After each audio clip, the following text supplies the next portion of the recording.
Ang pagdiwa at mga aspekto nito. Ano ang pagdiwa? Ang pagdiwa o sa English ay verb ay kaitang nagsasaad ng kilos at galaw. Halimbawa, matulog, kumain, nalalakad, nagluto, nagsusulat, tumatalon. Yeah. So, ito ay binubuo ng salitang ugat o root word at sa o higit kang hanapin. So, salitang ugat or root word ay ang pinakakaya na ano ng kaya na walang kasamang paglabi.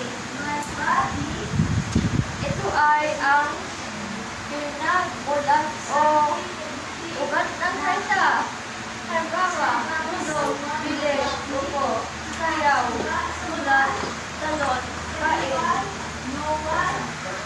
dur, paglabi.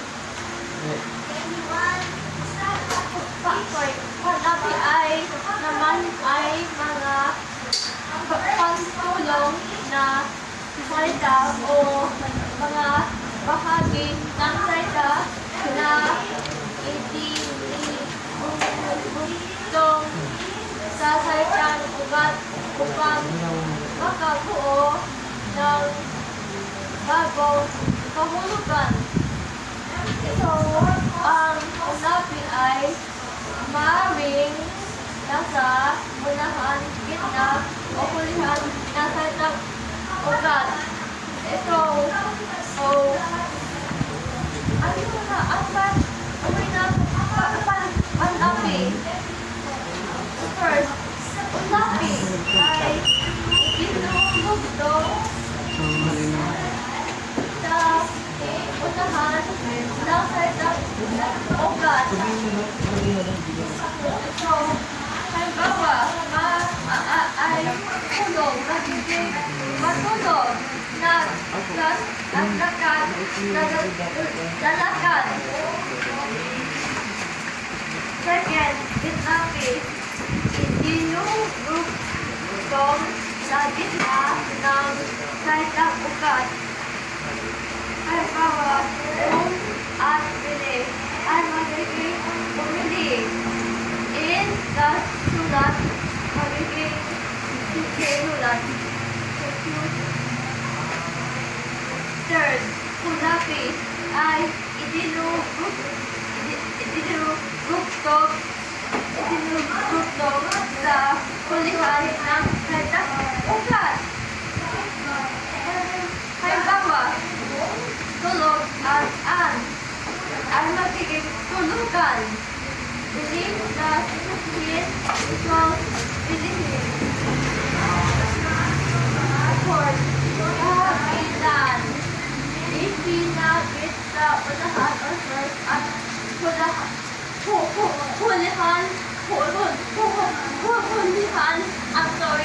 hulihan ng salitang ugat.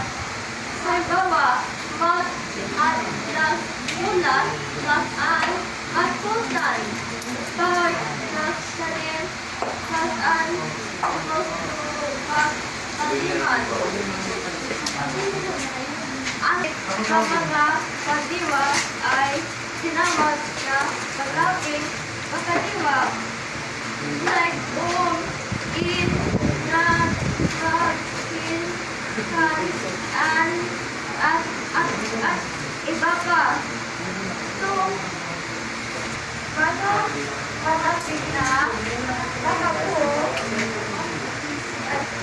ay malapit na ikinasabit sa kanyang katuwang nakabuo ng pagdiwa ay salitang ng sandaan ng kilo o galaw.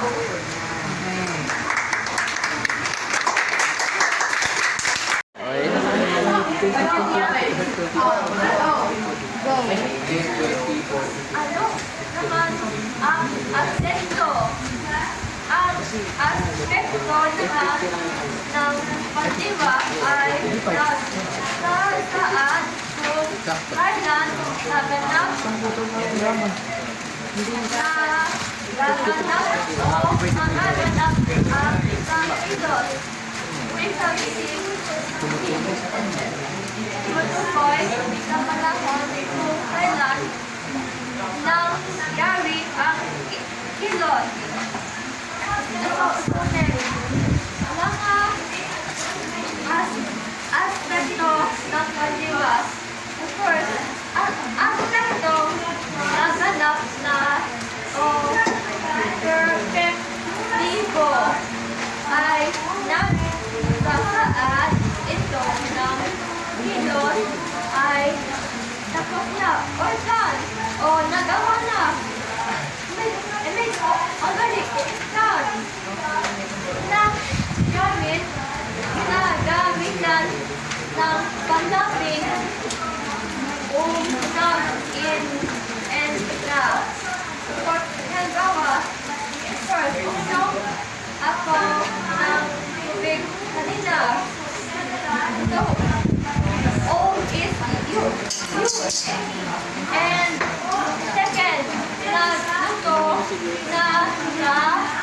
ng alcohol. So that is used here.